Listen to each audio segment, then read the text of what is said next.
الله نور السماوات والأرض.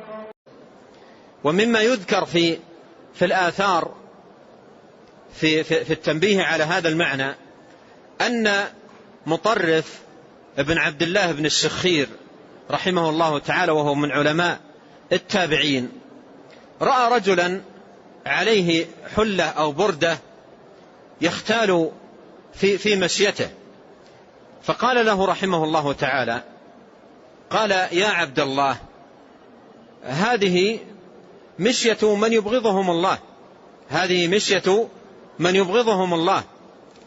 قال الرجل: أما تعرفني عليها تلك البردة الجميلة والهيئة الجميلة ويمشي مختالا ثم يخاطب بهذا الكلام؟ قال: أما تعرفني، يعني ما تعرف من أنا حتى تقول هذا الكلام؟ قال: بلى والله أعرفك. قال: بلى والله أعرفك، أولك نطفة مدرة وآخرك جيفة قدرة وأنت بينهما تحمل العذرة، أي في بطنك. أعرفك أنا، أنت أولك نطفة مدرة وآخرك جيفة قدرة وبينهما تحمل العذرة. قال: فمضى الرجل وترك مشيته، أدبه بهذا الكلام.